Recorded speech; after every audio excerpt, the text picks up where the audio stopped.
Oke, mulai ya.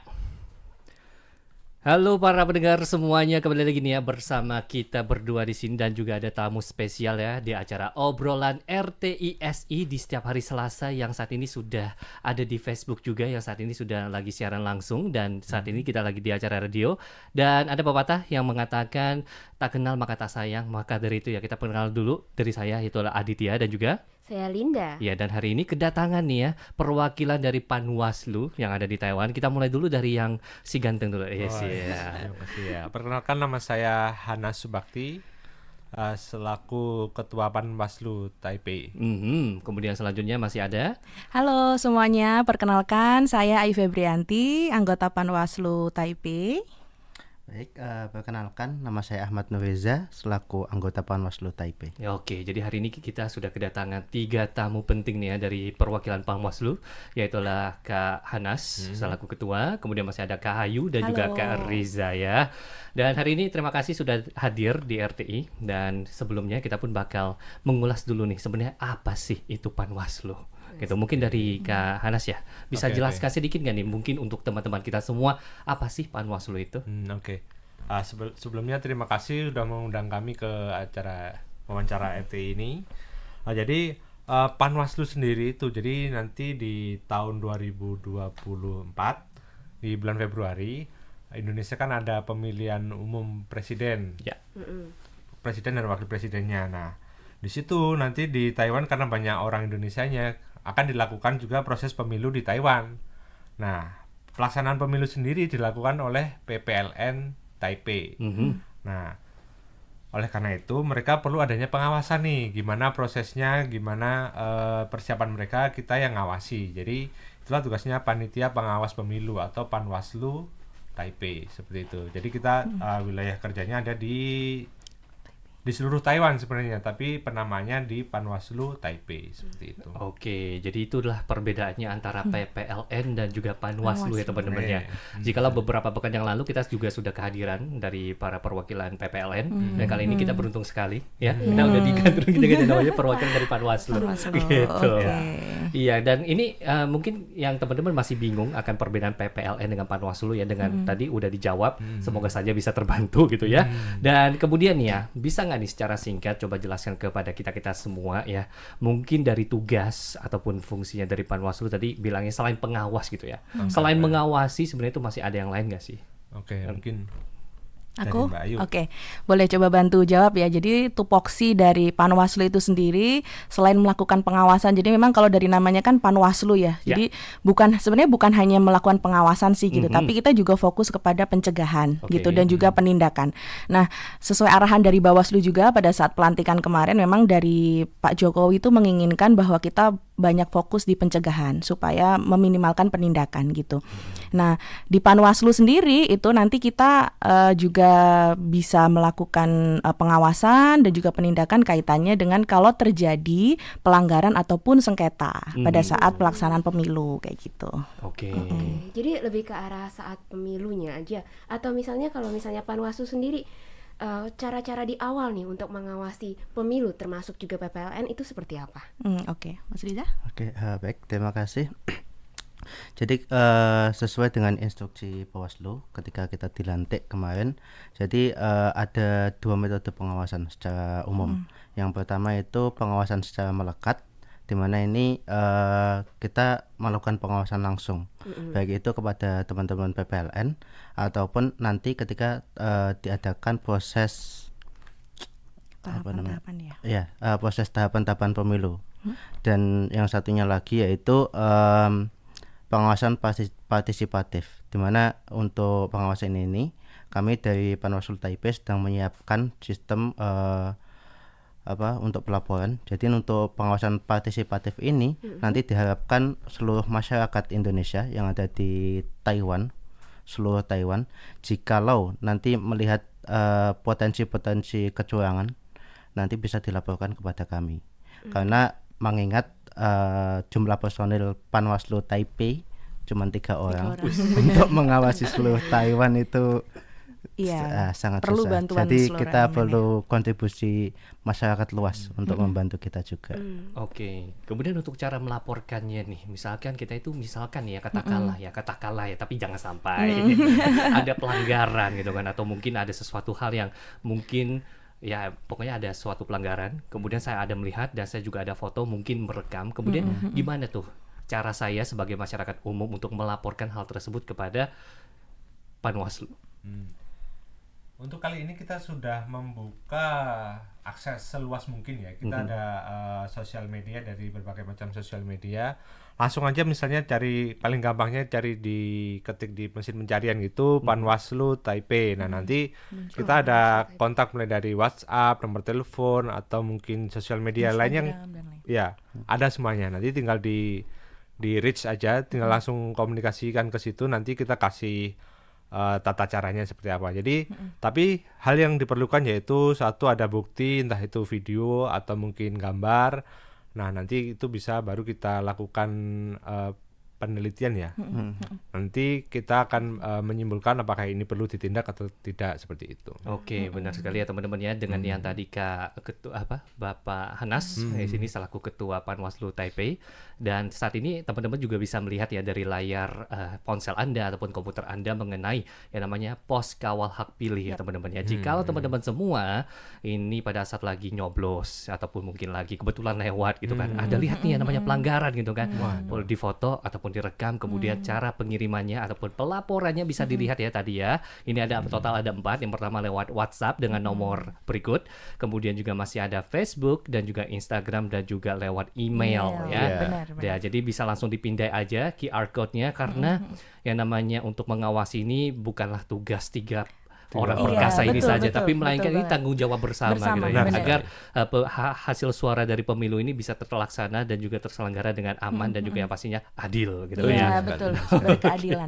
Jadi Oke. kalau misalnya kita mau lapor, otomatis kita lapornya ke Panwaslu ya, bukan ke PPLN. Iya, betul, Iya, ke kami. Iya. Dan Boleh ini- nambahin sedikit? Boleh, Iya, boleh silakan. Jadi untuk upaya yang sudah kita lakukan sejauh ini ya terkait bagaimana kita memfasilitasi apabila ada keluhan gitu ya dari masyarakat, kita buka yang namanya pos kawal hak pilih gitu. Oke. Sebenarnya penamaan ini masih di tahap awal karena kemarin kita masih pada tahapan mulai dari DPS sampai dengan penentuan DPT gitu ya. Nanti ke depan akan kita lakukan pengembangan, namanya nanti mungkin akan tidak lagi pos kawal hak pilih tetapi mungkin posko pengawasan gitu ya, pengawasan pemilu gitu. Jadi nanti masyarakat bisa apabila nanti di lapangan gitu ya menemukan hal-hal yang dirasa ada kejanggalan gitu ya, ataupun yang tidak sesuai nih gitu atau mengandung unsur pelanggaran gitu, boleh banget untuk mengirimkan foto gitu ya atau video kepada akun yang sudah kami sediakan, kami buka aksesnya, kemudian nanti akan kami cross check dan juga tindak lanjuti ke depan. Oke, tapi ngomong-ngomong soal pelanggaran ya, mungkin bisa disebutkan nggak, misalnya kayak contoh-contoh pelanggaran yang biasanya itu bisa ditemui pada saat lagi yang namanya pemilu ataupun lagi nyoblos, bisa disebutkan mungkin beberapa contoh aja gitu loh. Kemudian dengan cara menanganinya itu kayak gimana? Selain melaporkan kayak gitu, bisa dijelaskan sedikit Kak Riza? Baik, terima kasih. Jadi mungkin sudah nggak asing lagi ya, atau mungkin udah rahasia publik. Yang paling umum terjadi itu adalah money politik, jadi politik uang. Jadi untuk menangani hal ini kita hanya bisa melakukan preventif. Untuk kegiatan preventif kita adakan pendidikan atau edukasi politik kepada masyarakat. Bahwasanya untuk politik uang ini termasuk salah satu pelanggaran. Dan jangan sampai karena nasib kita ditentukan dalam satu hari itu, 5 tahun ke depan itu ditentukan dalam satu hari itu, jangan sampai karena uang yang nggak seberapa tapi itu sangat berpengaruh untuk kebijakan-kebijakan di 5 tahun ke depan. Oke. Begitu. Saya tambahkan ya. Ya, boleh silakan. Jadi kebetulan juga di periode sebelumnya saya menjabat di PPLN. Jadi kan kurang lebih ada Tahu lah banyak kan tahu lah ya, prosesnya, tahu ya. prosesnya. Nah, jadi di tiap tahapan itu ada macam-macam gitu. Apa namanya ya? Potensi pelanggaran yang terjadi. Kalau misalnya di proses penetapan DPT, daftar pemilih tetap. Nah, itu biasanya permasalahan terjadi di internal PPLN. Mereka juga bisa salah, maksudnya kan manusia pasti banyak bisa salah juga kan. Nah, dari situ kita coba mencegah itu dengan melakukan pengawasan di prosedur yang mereka lakukan, atau mungkin kelengkapan data seperti itu. Nah, kita juga kasih berikan masukan-masukan ke teman-teman PPLN seperti itu. Kemudian kalau misalnya pas mendekati hari H pencoblosan, nah itu biasanya distribusi surat suara. Nah, ini harus benar-benar diawasi, yaitu misalnya dalam satu alamat ini kok ada 100 alamat yang sama. Benar atau enggak ini? Coba dicek dulu. Nah, kita melakukan rekomendasi seperti itu. Kita juga melakukan pengawasan dari proses distribusinya. Kita juga evaluasi sistem yang PPLN buat juga seperti itu. Tapi untuk yang tadi Mas, yang masalah untuk money politik itu agak jarang sih di Taiwan. Mungkin karena kursnya terlalu tinggi kali ya.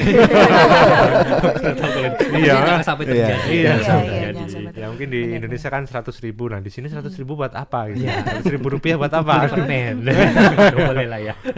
Tapi gitu kalau sih. misalnya untuk saat ini ya, sebagai Panwaslu Taipei 2024 itu, langkah-langkah apa yang sudah dilakukan selama ini misalnya untuk mengatasi kemungkinan adanya potensi kecurangan tersebut? Jadi kan kalau misalnya biasanya kan sebelumnya udah pernah terjadi apa, terus kalau di sekarang nih yang saat periode ini. Di periode ini kita, nah biasanya ini kalau ini kan penetapan daftar pemilih tetapnya udah nih. Nah, yang mungkin terjadi setelahnya itu berdasarkan pengalaman saya itu, nanti teman-teman kalau ada yang nambahin boleh ya. Boleh. Ini tuh biasanya dari bakal calon ini udah mulai ini curi start kampanye. Oke. Padahal kampanye itu menurut jadwal tuh di bulan November harusnya. masih Harusnya November, tapi kebanyakan orang-orang udah mulai ini curi start untuk promosi pilih saya gitu. Padahal Masih belum belum. diperbolehkan ya. Nah, itu kalau misalnya menemukan itu bisa lapor ke kami dengan Iya, bukti betul. itu. Nanti kita bisa tindak seperti itulah. Tapi ngomong-ngomong kalau soal bukti ya, selain kan foto ataupun video, apakah boleh nih misalkan melalui bukti suara? Misalkan ya katakanlah nih ada kabar angin, katakan nih TPS 1 ini adalah kong kali kong nih ya, lagi ngomongin sesuatu nih dengan seseorang ataupun mungkin dengan anggota parpol mana gitu kan. Tapi kalau foto kan nggak mungkin tuh kita langsung keluarin handphone begitu kan, langsung ditangkap kita kan. Nah misalkan nih katakanlah kita udah rekam gitu kan, kemudian langsung coba denger dong tadi ngomong apa gitu. Apakah boleh nih dengan bukti suara itu bisa membuktikan juga dengan yang namanya money politik segala macam? Kalau itu ya boleh dilaporkan, maksudnya gini, apapun bentuknya itu buktinya boleh langsung dilaporkan ke kami. Nah nanti kan kita ada proses ininya nih, proses penelitian, proses penyelidikan segala macam. Nah nanti kalau misalnya buktinya kurang kita akan minta lagi. Kalau misalnya udah cukup ya langsung kita tindak gitu kan ya. Iya. Jadi bisa audio, bisa visual ataupun audio visual. Dua-duanya kita terima semua dalam bentuk laporan apa. Asalkan buktinya Ada ada pelanggaran ya. Ya intinya dari kami apapun buktinya itu dilaporkan Nggak aja masalah. gitu. Siapa tahu itu mungkin awal untuk mencegah hal yang lebih besar terjadi Iya, gitu betul, kan. betul. Dan Dari setelah hal melaporkan, apakah identitas sang pelapor itu bahkan dirahasiakan atau harus dipublikasikan? Misalkan pada saat katakanlah nih saya ketemu nih ya satu pelanggaran, mungkin saja saya merasa takut. Apakah dengan saya melapor nanti kedepannya bakal ada orang nih yang nunggu di depan rumah saya tiba-tiba? Apakah nanti identitas sang pelapor itu bakal dirahasiakan atau kayak gimana ini? Iya, tentu bakal kami rahasiakan untuk internal Panwaslu. Tapi ketika proses pelaporan dari Panwaslu sendiri kita juga perlu identitas pelapor. Oke. Jadi bukan memastikan, asal gitu ya. memastikan bahwasanya ini benar-benar warga kita yang melaporkan. Oke. Tapi nanti untuk ke publik tetap bakal kita keep secara internal. Nah, tapi kalau misalnya ternyata yang melapor bukan orang Indonesia gitu, mungkin nggak sih? Untuk mungkin masyarakat Taiwan mungkin saja. Kebetulan dia lagi rekam video nggak tahu tapi ngapain gitu kan. Iya. Tapi kebetulan ada pelanggaran gitu loh. Ya, Apakah bisa juga seperti itu bisa. Jadi itu mungkin masuknya ke, kalau gitu mungkin masuknya ke temuan, Mbak. Temuan, iya.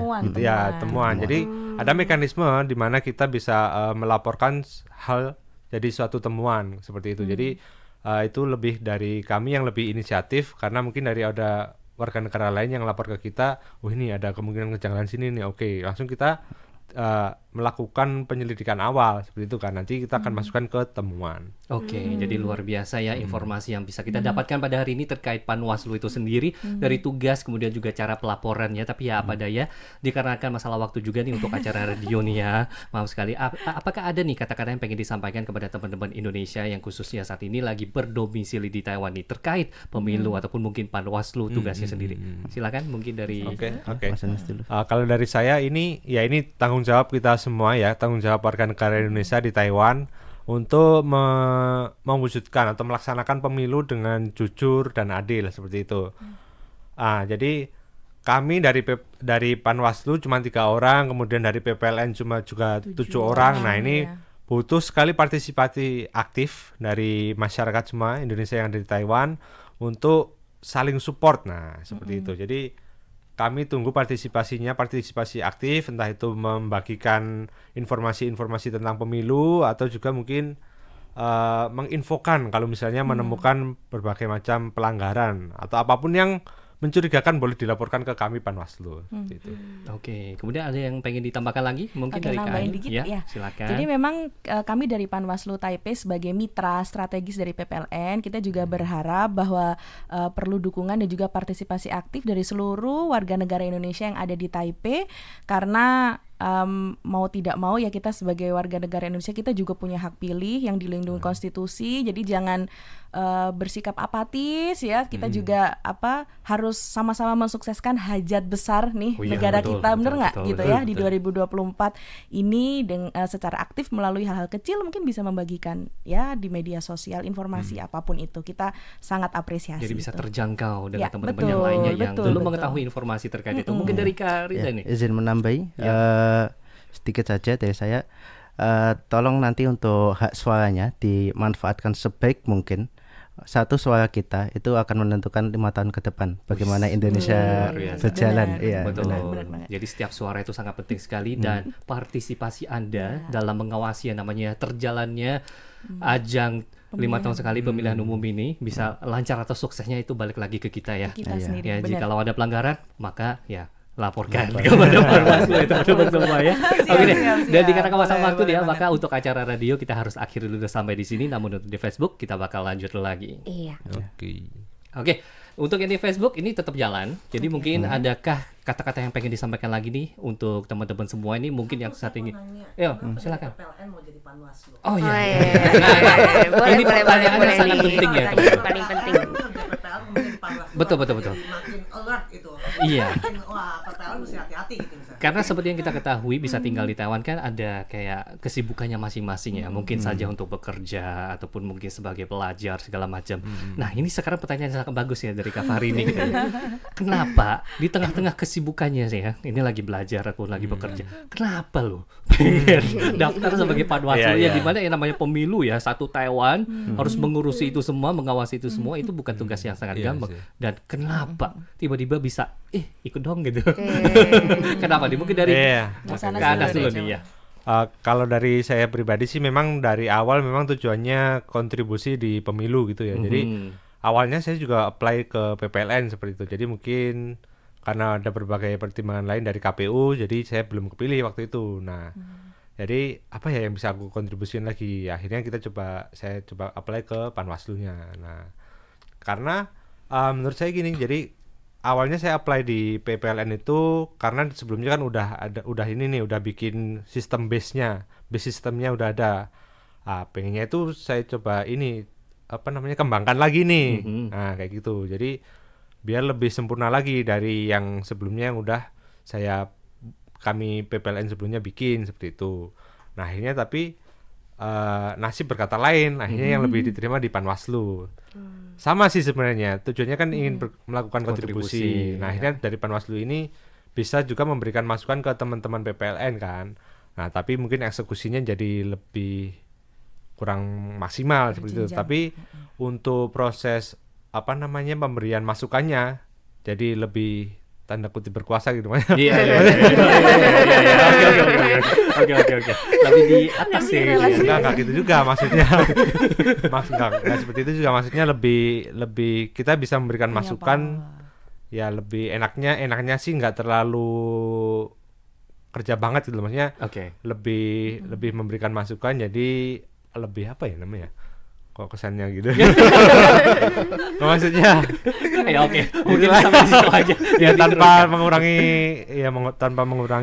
teman-teman yang lain, tanpa Oke. merendahkan teman-teman yang lain. Tanpa senggol kiri, senggol Ya, kanan, tanpa intinya gitu langsung ya. ke tengah Ya, gitu ya. intinya kalau dari saya pribadi ingin memberikan kontribusi di pemilu ini. Oke, Oke. kontribusi. Oke, mungkin dari Kak Ayu. Kalau dari saya sendiri sebenarnya juga sama sih kalau di bidang kepemiluan. Dulu waktu S2 2014 ya, pemilu 2014 dulu juga di KPPSLN.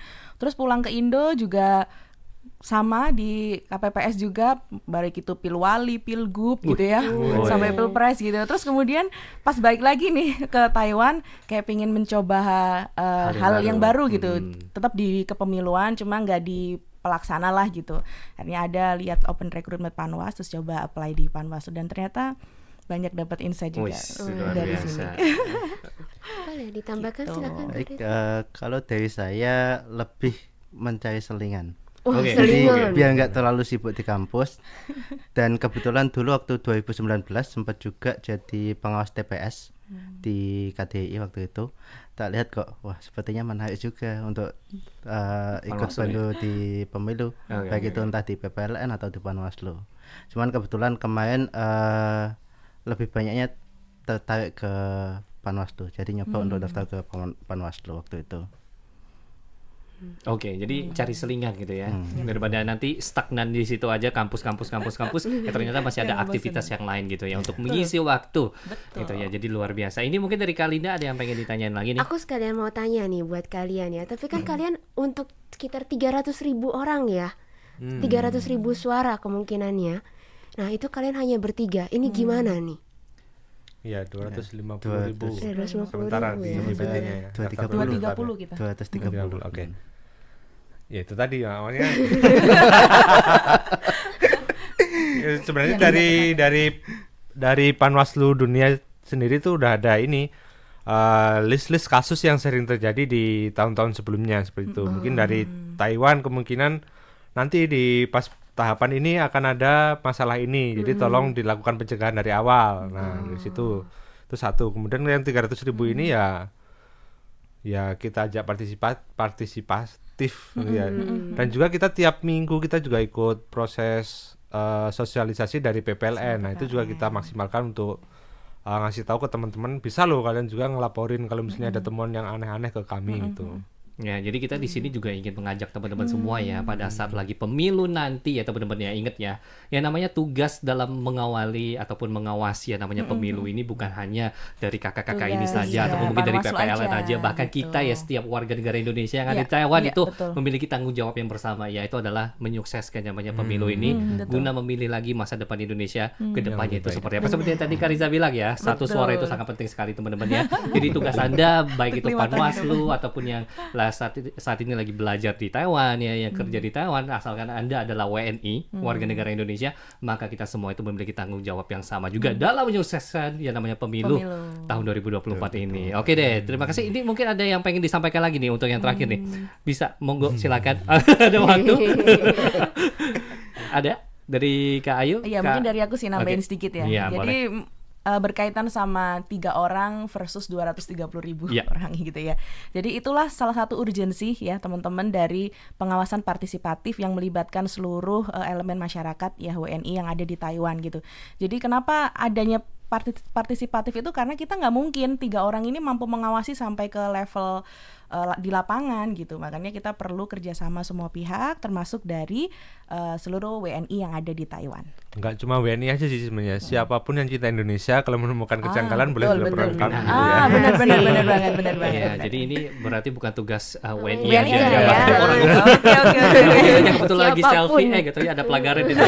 Langsung laporkan kita. Oke, Itu bisa ya, jadi jadi. Bisa dengan juga, bisa juga. beberapa saluran untuk pelaporannya Iya, tadi iya. udah bilang WhatsApp ya tadi nomornya, kemudian juga masih ada Facebook, kemudian masih ada Instagram dan juga emailnya teman-teman ya. Ini mungkin kita terakhir kali ya kita bakal munculin lagi nih untuk cara pelaporannya kayak gimana. Jadi mungkin bagi teman-teman yang baru saja ikut nimbrung nih di live Facebook kita, nggak kaget ya, loh laporin di mana? Nah di sini ya, di layar ponsel Anda, di komputer Anda ataupun mungkin televisi Anda. Waduh, banyak sekali ya.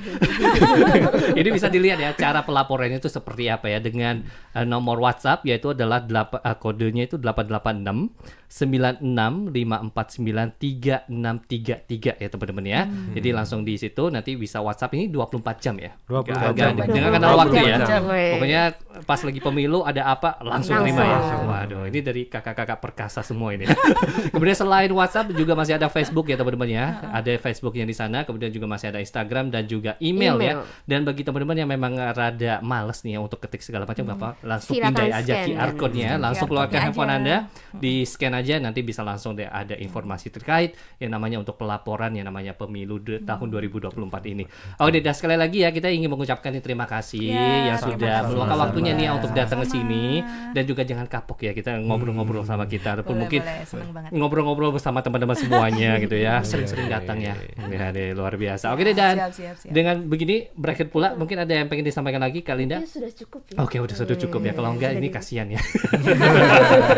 Oke, dan kalau begitu berakhir pula nih ya untuk acara obrolan RTISI live di Facebook, dan kita jumpa lagi di kesempatan berikutnya. Sampai jumpa semua. Bye bye. Terima kasih.